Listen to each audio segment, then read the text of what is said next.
लिख रही होगी। 2 दिन पहले 11 बजे से लेकर 12 बजे तक अभी तो बिल को लिखे फिर बोर्ड पर करना होगा। बिल है राइटिंग हो गया, समझ में आ गया।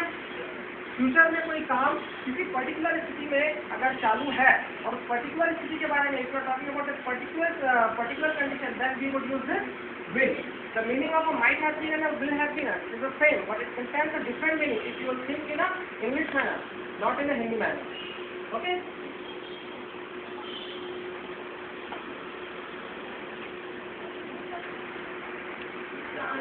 Ram would have been writing.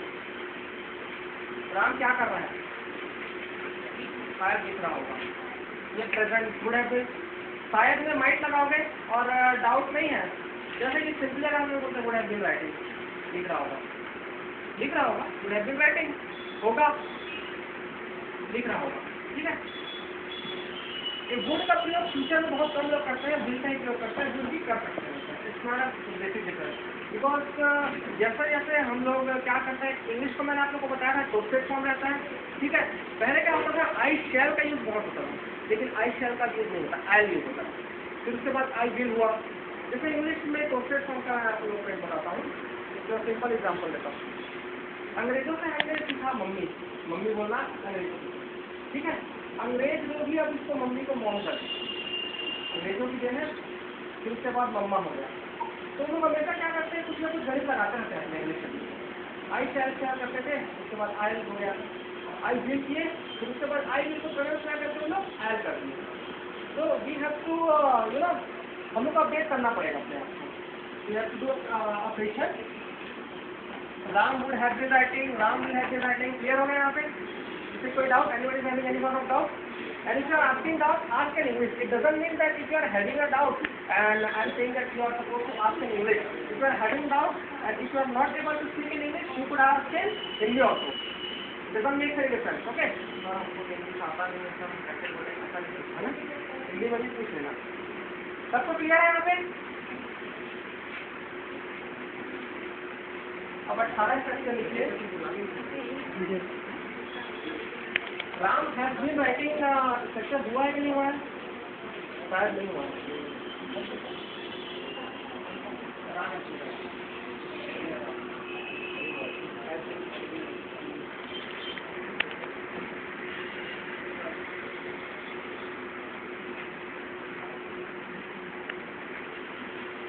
यहाँ पे गेप छोड़िएगा ना, राम हैज बीन राइटिंग लिखने के बाद कंटिन्यूस मत लिखिएगा।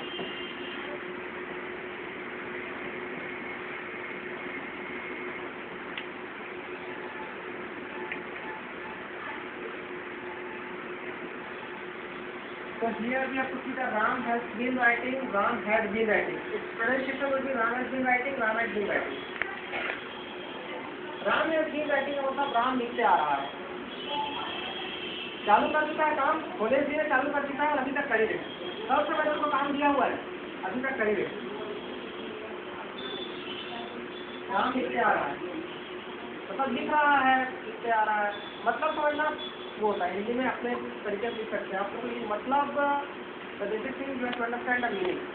You could write in your own format also.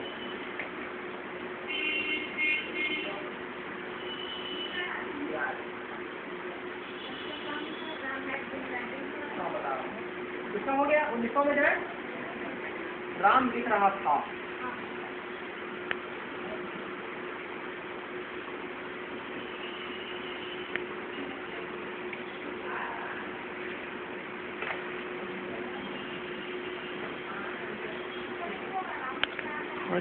Photo भी मार लिया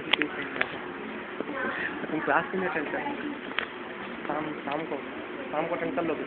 मैडम 9:30 से लेकर 10 तक के पढ़ाता हूँ, अगर उसमें हो सके तो उसमें आ जाओ, वहाँ पे पढ़ाता हूँ मैडम के पास, ठीक है। राम लिख रहा हाँ, बोले का भी लिख रहा है, समझ लीजिए, ठीक है। लेकिन अब बोले क्या किया है, वहाँ पर मैं उनको लिखने दिया हुआ था, बोले भी आ गए हम बैठ गए यहाँ मेरे सामने।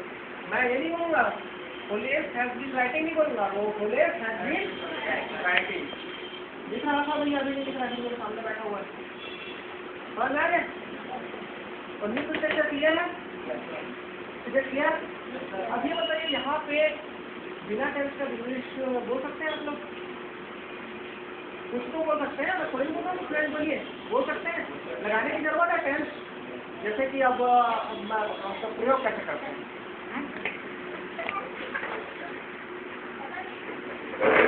मैडम ड्यूटी वाली है तो उनकी भी मजबूरी है। तो मैं बता रहा था कि अब इसका प्रयोग कैसे किया जाता है, मैं आपको बताता हूँ। बचपन में तो यही सिखाया गया कि टेंस के हिसाब से बात करना है, टेंस की तरह इंग्लिश पॉसिबल नहीं है। घर वाले टोकते होंगे जरूर, हर कोई बोला होगा तो टेंस तो जड़ है, जब तक तुम अपने मकान का बेस मजबूत नहीं करोगे मकान कैसे बनेगा? मकान तो ढह जाएगा, है कि नहीं? और मैं आप लोग एक सिंपल बताऊँ, टेंस के पीछे भागने वाले बहुत लोग मिलते हैं, बहुत टाइम लग जाता है। कितने लोगों ने अपने लाइफ में टेंस के पीछे भाग के देखा है, सीरियसली बताइएगा। आप लोग सब टेंस के पीछे भाग के देखे हैं ना? मैं आप लोग से क्या पूछूं, मैंने भी तो देखा है टेंस के पीछे भाग के, एक्सपीरियंस होल्डर मैं भी हूँ, है कि नहीं? तो मैं अपनी एक्सपीरियंस बताऊँ, टेंस के पीछे भागने से कुछ नहीं होने वाला। आप लोगों को मैंने सबसे आईडी दी हुई है, फोन नंबर भी दिया हुआ है, ठीक है? मैं अपना आईडी और फोन नंबर इसलिए दिया हूँ, मैं आप लोग को रीजन मैं आप लोग को बता दूँ, क्योंकि अगर मैं यहाँ पे टेंस क्लास में पढ़ाता तो ये जो डाउट है कोई भी क्लियर कर सकता है, लेकिन यहाँ पर जो अगर आपकी डाउट होगी, आपको डाउट होगी एकदम मैं डैम श्योर होती। अभी मैं आप लोगों को क्वेश्चन बताऊंगा, आपको कुछ मतलब पैसिव फॉर्मेट भी रहेगा तो, लेकिन उसकी कंपलसरी नहीं है, लेकिन ये सब जरूरी है, question format do have the और क्वेश्चन फॉर्मेट जरूरी है, ठीक है?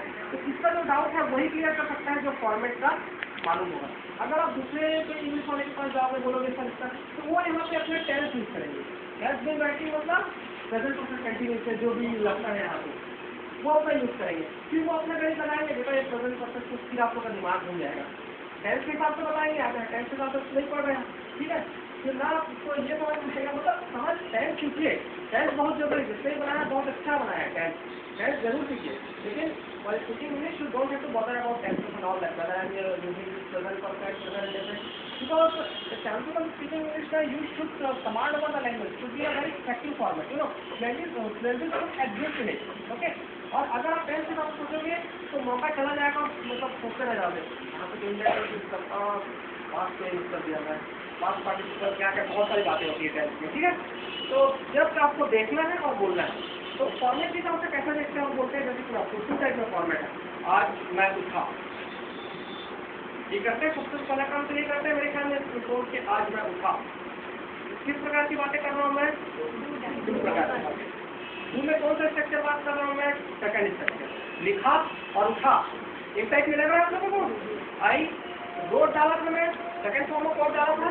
आई वोक अप, आई वोक अप, समझ आ गया? फिर मैंने नहाया, आई टुक बात, फिर डू का सेकंड स्ट्रक्चर। इस तरह स्ट्रक्चर दिमाग में सोचने का, इसलिए अपने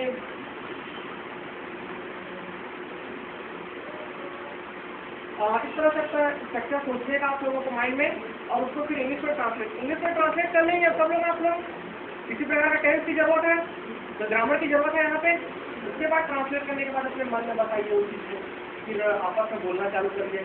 सबसे पहले शर्म का त्याग करें, कुछ भी बोलिए, अपने पड़ोसी से बोलिए, अपने दोस्तों से बोलिए। उसके बाद धीरे धीरे क्या होगा आप लोग के मन में, फिर उसके बाद आप जस्ट देखोगे और बोलोगे, बिलीव करिए, जस्ट देखोगे और बहुत प्लेन तरीके से बोलोगे, ठीक है? आदत पड़ जाता है ना भाई, सेकंड बाद में बोलना है और कुछ नए सेशन के लिए। और आप लोग को कोई भी डाउट होगा तो मुझे ईमेल कर सकते हैं, मेरा ईमेल आईडी सबके पास है। और कहीं पर भी डाउट हुआ तो उसमें रिप्लाई, अब सर यहाँ पर डाउट है, हम तो लोग जाते हैं, उसके बाद जब सर आगे जाएंगे सर कॉल कर लीजिएगा। रात को 12 बजे भी फ़ोन करेंगे, या आप सुबह, ठीक है? रात को 12 बजे भी फ़ोन करेंगे, मैं उठाऊँगा, ठीक है? और क्लियर कर दूँगा आपको, बता। लेकिन हमारे पास टाइम का हमें सीखना बहुत ज़्यादा है, ठीक है? और कोई बड़ी चीज़ नहीं होती। और दूसरी बात मैं आपको लोगों को कॉन्फिडेंस बताया था, कॉन्फिडेंस बहुत ज़रूरी होता है, ठीक है? अपने आप को अंडर एस्टिमेट मत करिए, कैसा बोलना है, क्या बोलना है, कॉन्फिडेंस के साथ बोलिए हमेशा। There is lots of difference between very thin difference between confidence and over confidence, okay? If you would say that I can do this work, it's a confidence, and if you would say that I can only do this work, it's over confidence. मैं कर सकता हूँ काम से confidence होता है, मैं ही इस काम को कर सकता हूँ, ये ओवर कॉन्फिडेंस। कॉन्फिडेंस होना है, ओवर कॉन्फिडेंस नहीं होना, ठीक है? एक छोटा सा स्टोरी है, मैं कभी आप लोगों को बाद में बताऊंगा, ओवर कॉन्फिडेंस के ऊपर है, मेरा पर्सनल एक्सपीरियंस है। ठीक है।